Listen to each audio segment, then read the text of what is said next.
समस्या ये है कि भक्तजनों की काफ़ी भीड़ है।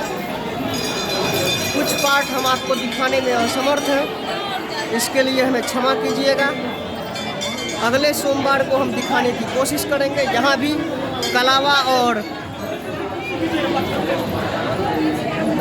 मंदिर माथे पर लेप लगाया जाता है, बड़े ही श्रद्धा के साथ श्रद्धालु लगाते हैं और दान के रूप में कुछ बाबा को देते हैं। पूजा करने के पश्चात की ये विधि है। आगे चलते हैं। श्री राम जी की मूर्ति है, कृष्ण जी की मूर्ति है, लगभग सभी भगवानों की मूर्ति यहाँ है। माता पार्वती के दर्शन के पश्चात हम इस प्रांगण में पहुँचे हैं। ये नया साइट बनाया गया है। यहाँ पर जलाभिषेक करेंगे हम लोग बाबा को प्रणाम करते हुए। यहाँ पर एक पुजारी भी बैठे हुए हैं जो माथे पर कलावा, हाथ में कलावा बांधते हैं, माथे पर टीका लगाते हैं और उसके रूप में कुछ दक्षिणा लेते हैं। माँ पार्वती के दर्शन के बाद अब हम पहुँचे हैं, ये कंट्रोल रूम है जहाँ से सब कुछ संचालित किया जाता है। बने रहिए आप हमारे साथ।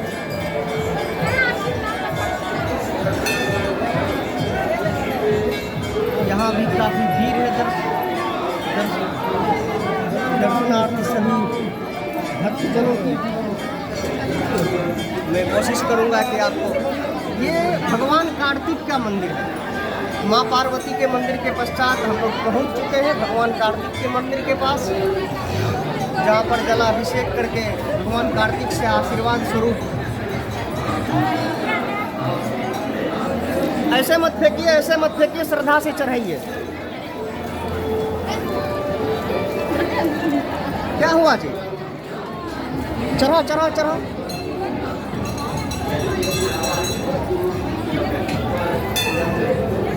आराम से चढ़ाइए, फेंक के मत जाइए, श्रद्धा से चढ़ाइए।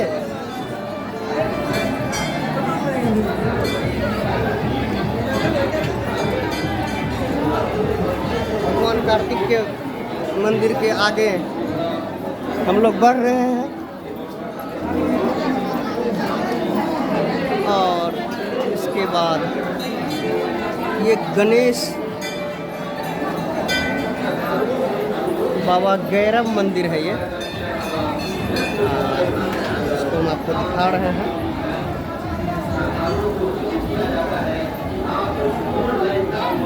इसके पश्चात अब हम लोग मंदिर प्रांगण में ही, आप भीड़ तो देख ही रहे हैं, मंदिर प्रांगण में ही हम आगे बढ़ रहे हैं। परेशानियां तो हो रही हैं, लेकिन बाबा के भक्तों का, बाबा के सवाल है।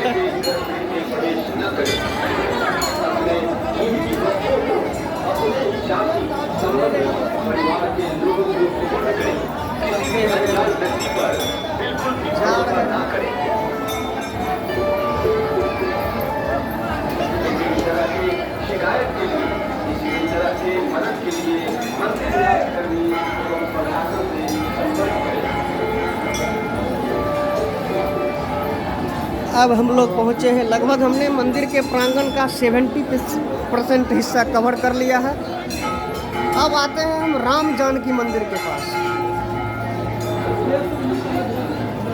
राम जानकी मंदिर के पास सभी श्रद्धालु जल चढ़ाने के लिए, जल देने के लिए, जलाभिषेक के लिए भीड़ लगी हुई है श्रद्धालुओं की।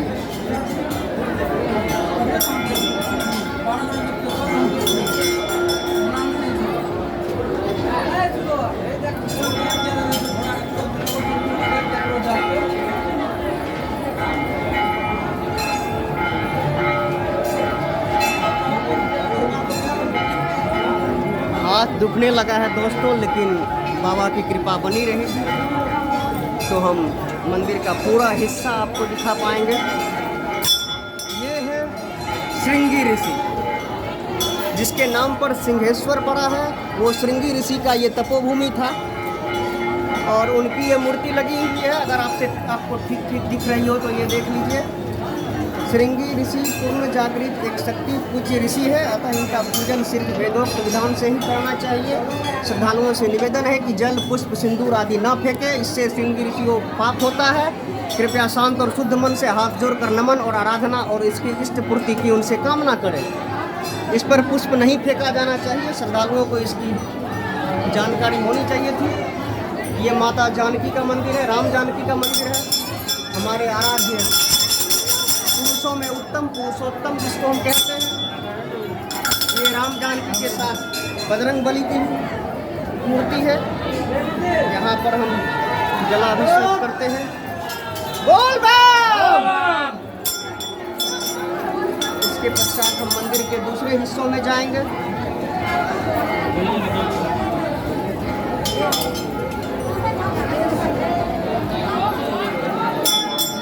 और हम आ चुके हैं कन्हैया की मूर्ति के सामने। हमारे सबसे प्रिय कृष्ण, कन्हैया, गोपाल, नंदलाला, आप जो भी कह दें इनको, इनके हजारों नाम हैं। माता राधा के पूजनीय, रुक्मिणी के अति प्रिय श्री कृष्ण जी, ये मेरा स्पेशल फेवरेट है श्री कृष्ण जी। थोड़ा सा क्लोजअप मैं दे रहा हूँ आपको। इनका आप जो भी नाम लीजिए, नंदलाल, गोपाल, माधव, और अब हम चलते हैं मंदिर के ही प्रांगण में दूसरे मंदिर की तरफ। यहाँ पर पुलिस बलों की भी तैनाती की गई है, महिला पुलिस बलों की भी तैनाती है। ये है मंदिर के प्रांगण में बना कुआं। इस कुआं का भी क्लोजअप लेंगे हम।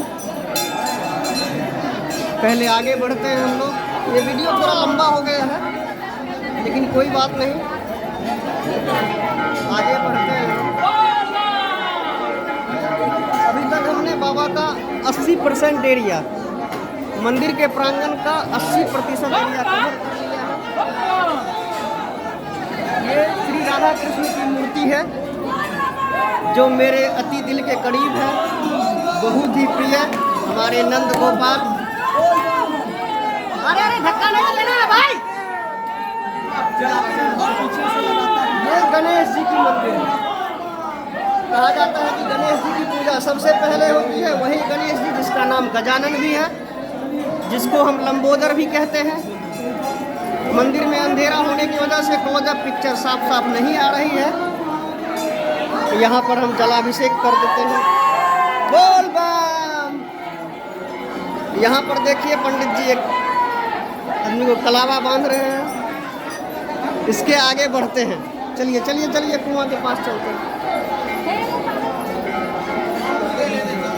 और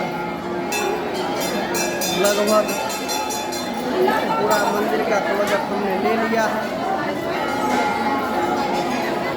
मिलते हैं आपसे अगले सोमवार को किसी अगले शिव मंदिर में। तब तक के लिए अमृत राज आनंद को दीजिए इजाज़त। धन्यवाद। आप देख रहे थे द जनपथ। चलो ना।